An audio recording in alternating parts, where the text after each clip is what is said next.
Welcome, ladies and gentlemen, to another scintillating episode of The Marketing Companion. This is Mark Schaefer with my co-host, the erstwhile Brooke Sellis. Brooke, are you feeling erstwhile today? Yes, that's like a big SAT word, by the way. Points to you. Not completely sure what it means. I believe it is something positive. I'm not sure. My intent is to say something positive about you today. We'll include the definition in the accompanying blog post. Yes, we will, just to make sure and apologize if necessary. So today, truly, we have a scintillating show because we are breaking all the rules today. You know, we've had the show for 9 years, and typically it's just me and Brooke. We're talking about trends.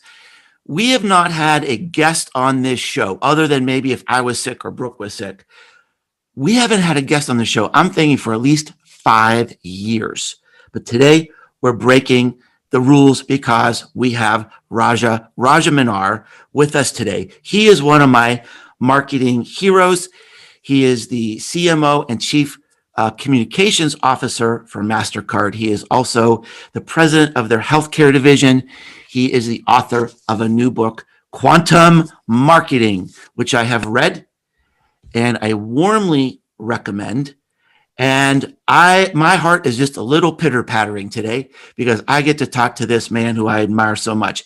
And let me just say why I admire him, because sometimes in marketing it's depressing because so many marketing leaders are just trying to hold on to what they have. And Raja is not like that at all. He embraces change. He is a pioneer. Raja, we are so glad to have you on our show today. Mark, absolute pleasure and delight to be here. Quite honored. And, I think I have equally admiration for you. Having read your book, Marketing Rebellion, quite some time back, I thought it was one of the finest, bold books that I have seen in marketing. And actually, I strongly recommended my team members to read it as well. Oh, and wow. So, you're blowing me away here. and they're all factual. And so honestly, it's a real pleasure and an honor to be here and looking forward to our free and frank conversation. Yeah. So we're going to be talking about your very exciting and forward-thinking book. But there's one thing I need to ask you as a follow-up to Marketing Rebellion, because the thing that I featured about you in this book was how you were creating these immersive experiences at MasterCard that, it's just the heart of everything I wrote about in the Marketing Rebellion. And I just wondered, during this pandemic, how did you pivot? What was the main strategy at MasterCard if you couldn't do the priceless experience, immersive experiences that you worked on for so long? So firstly, you're absolutely right that experiences are at the heart of what we are trying to do in terms of our new way to marketing, right? The key is to provide experiences that are truly immersive, that are truly priceless in many ways, and done at scale. Because you can provide priceless experiences to a small set of people, but then that doesn't really get the scale. You cannot really hang your entire marketing strategy on that. Scalability is critical. And because these priceless experiences are so expensive, the economics have to be very sharply borne in mind. Now, 3.5 years back, there was a very interesting session that I was going through with my team, when suddenly I felt at the time saying that, look, marketing actually has a lot of risks ahead of it. Now, I serve on the board of directors of a Fortune 500 company called PPL Corporation, where every board meeting, they have got a presentation on the risks that are ahead of them and how they are controlling the risks. MasterCard does the same thing to its board of directors. So I said, we do it as a company, but if you look at the function by itself, how do we look at risk?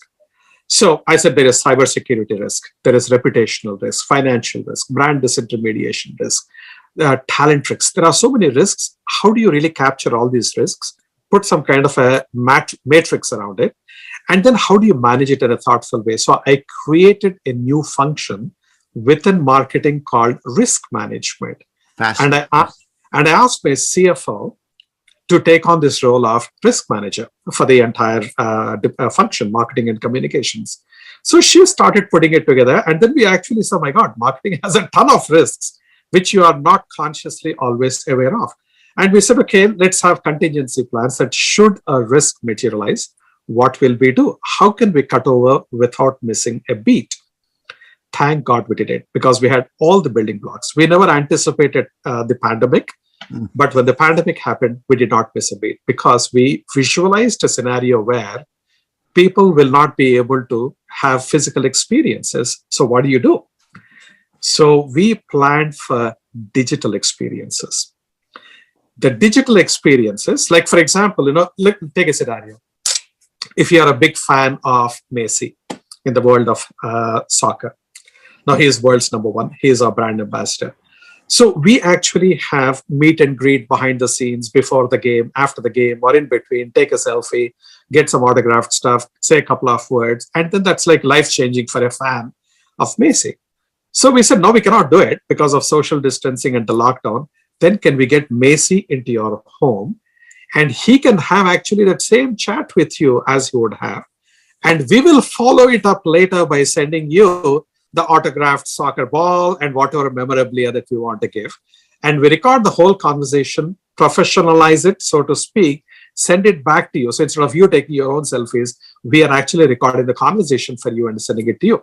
People are blown away. What we discovered is these experiences can be brought to life. There is no substitute to physically going and shaking hands with a guy. But this is as best as it can get given the situation.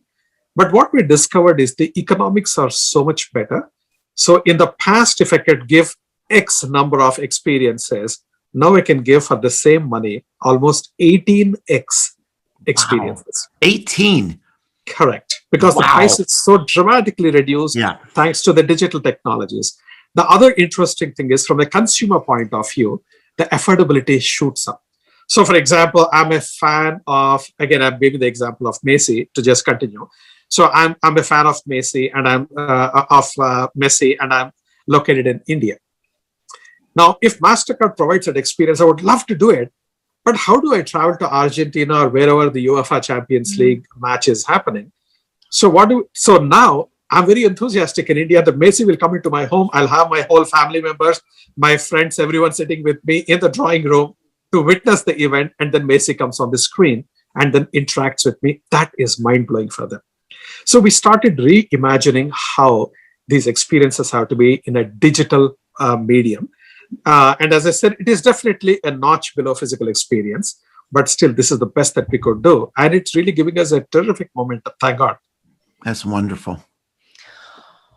Well, so I have a question. You talk about all of the risks in marketing, which I don't disagree, but it kind of ties into a follow-up from Mark's question was, you talk about this in your book too, that marketing is lost.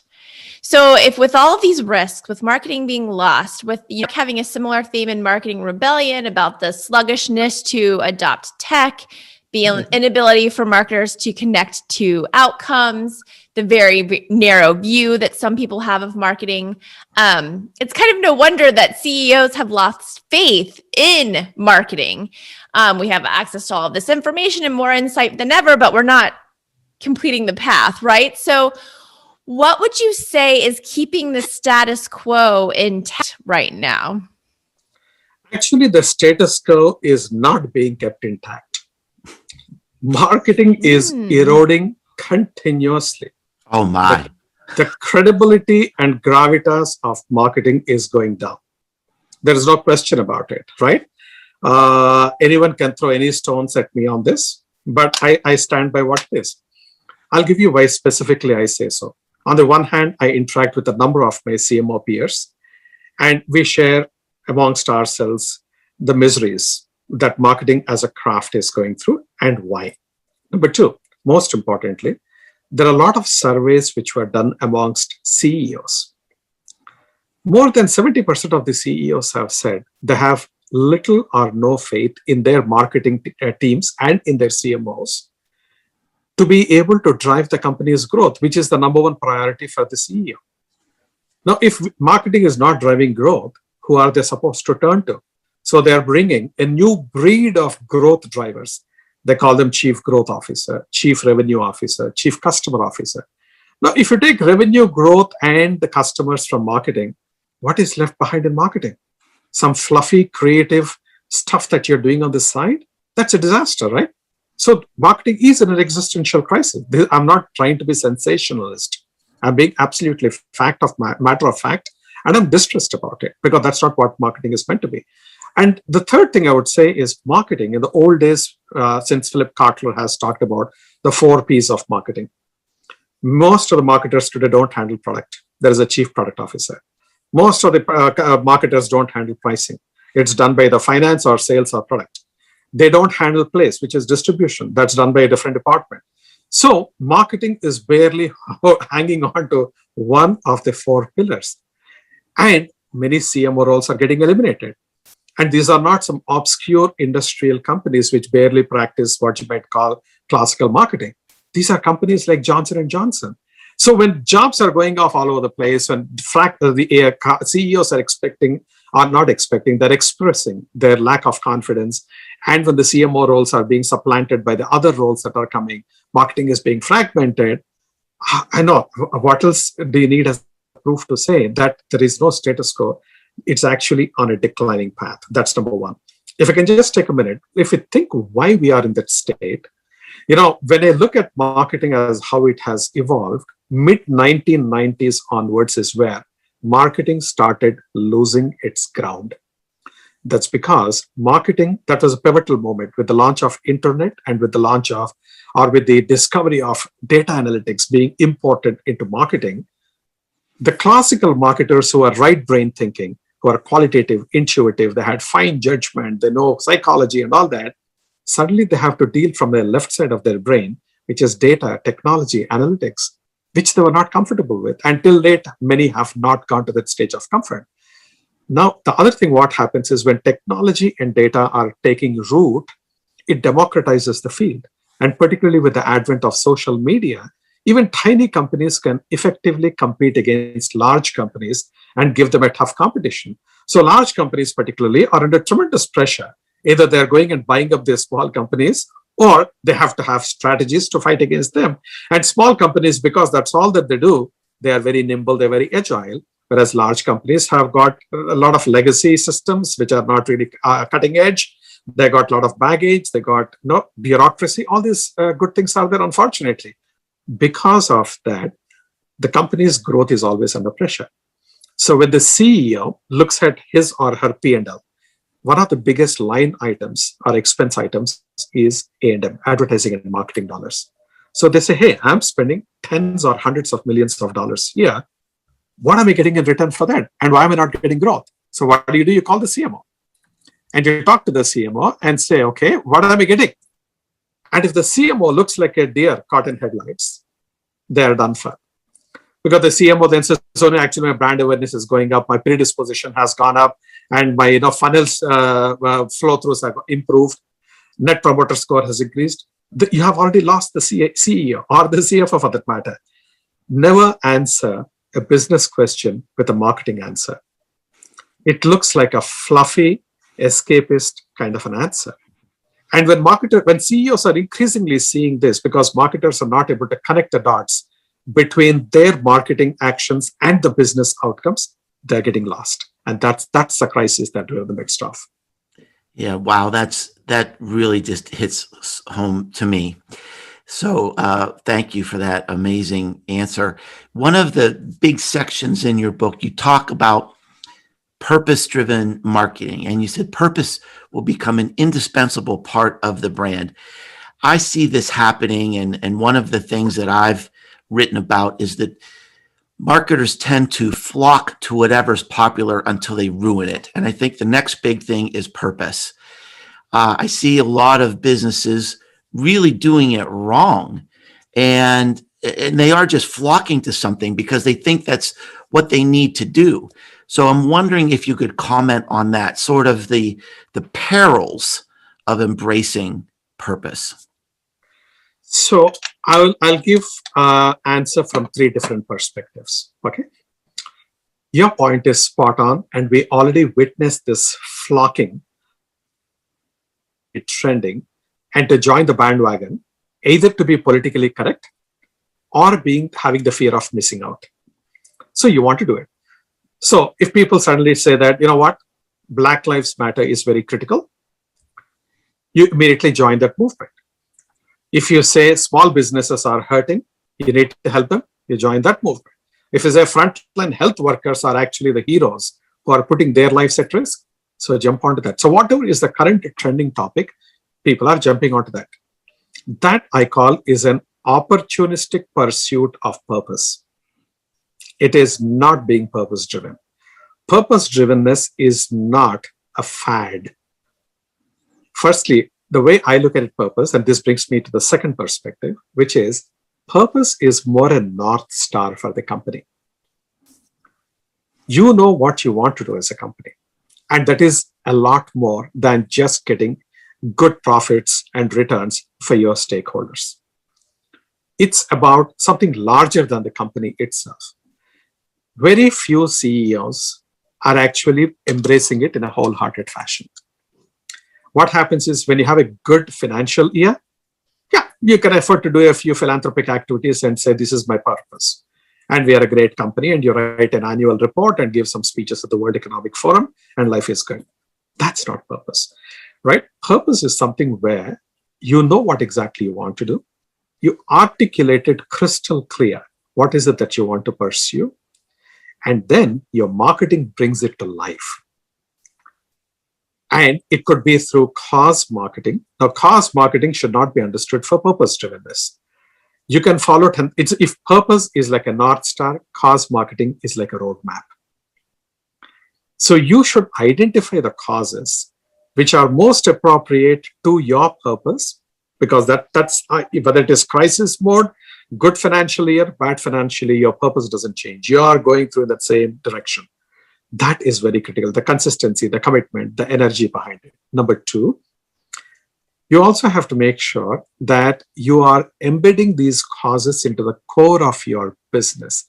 It is not an adjunct activity that is, like a CSR, right? I'm not saying anything negative about CSR, but what I'm saying is you need to embrace this cause into the core of your business, which means, for example, when you're running marketing promotions, put your cause in it. So it's a cause marketing initiative that actually gives the benefit in terms of growth to you and a contribution to that particular cause.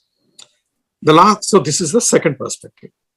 The last perspective I would say is there is an increasing level of distrust. Trust deficit is huge all over.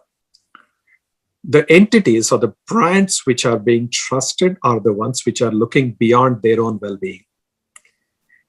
Trust is going to be a humongous differentiator for brands in the future. And one of the finest ways of getting that trust, earning that trust, is by doing something good, by pursuing a purpose that is larger than the company's self-interest. When you do that, you're having some of the best talent would want to come and work for you, even if you are paying lesser than the others.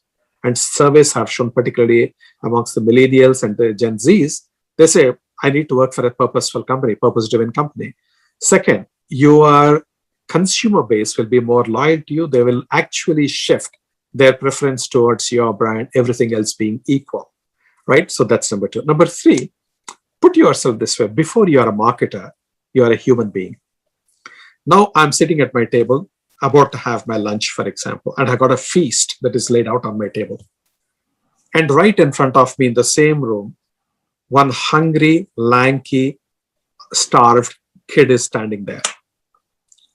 Would I say that's not my problem and I start gorging my food and enjoying my feast? Or would I really try to give a little bit at least to that guy, little poor guy, he's starving, he's hungry, right in front of me?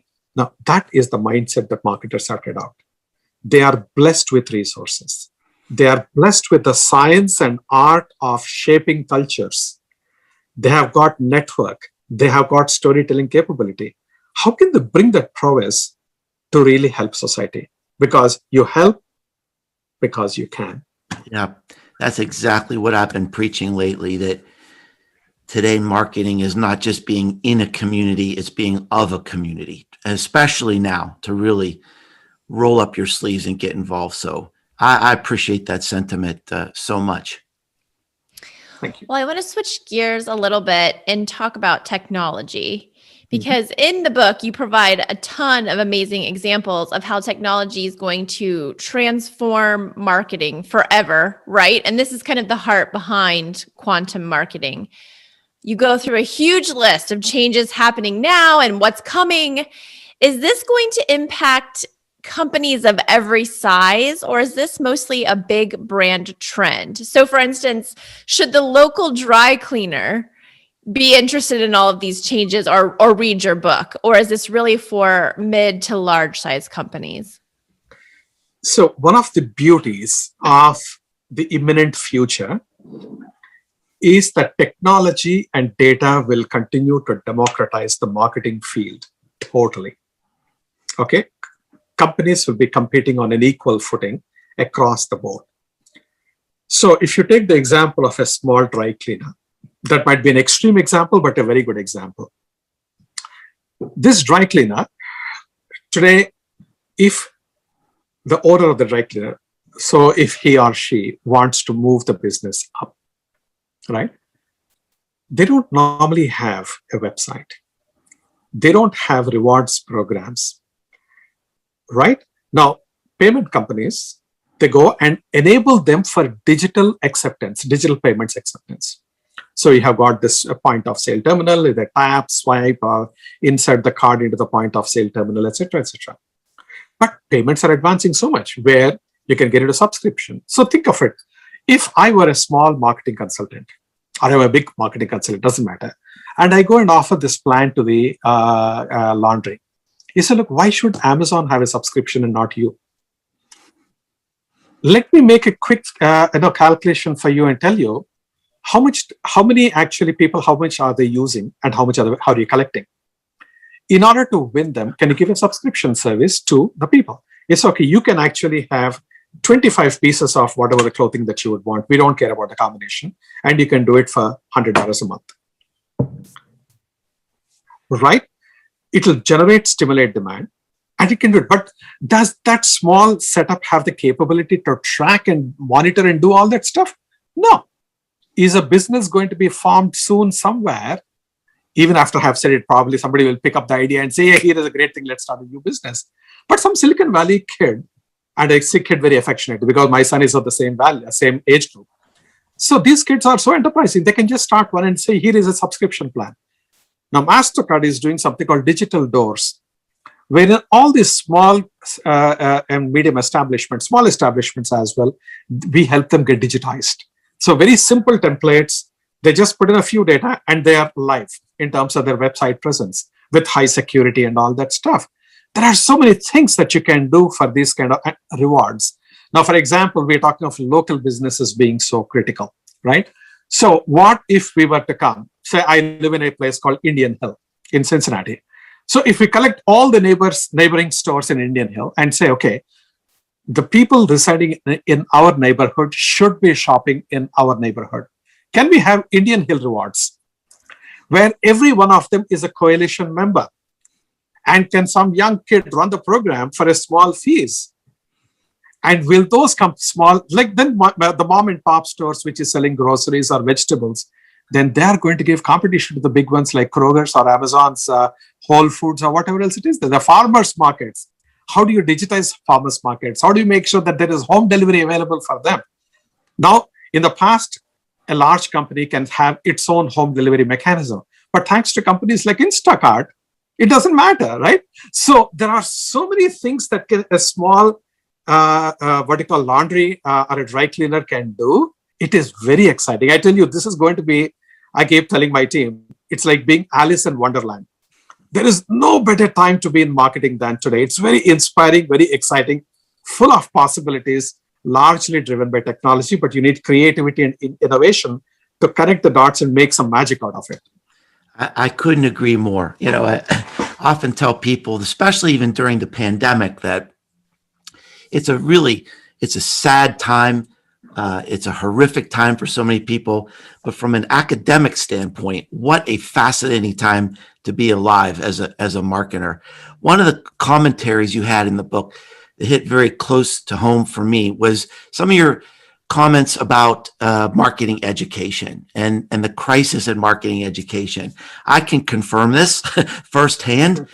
My books are used at about 50 different universities. And so I do a lot of guest lectures and I get to know the teachers. And I used to even do some live lectures. I'm very fortunate. I teach at Rutgers, and we have a truly innovative program there where we bring in instructors, adjunct professors who are actually doing this stuff. But marketing education at the university level, I think, is pathetic.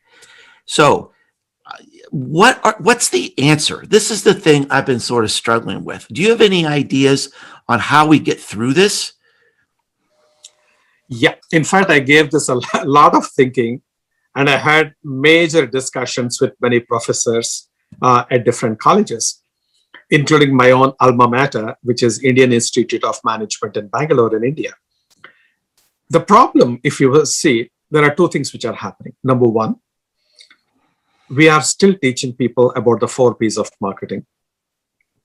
We are teaching about IDA's model for the purchase funnel and things like that. It's all like almost 30, 40, 50 years old concepts we are teaching today. Like I've written in the book, most of these concepts are not even working today. So we need to rewrite the book, even to teach people.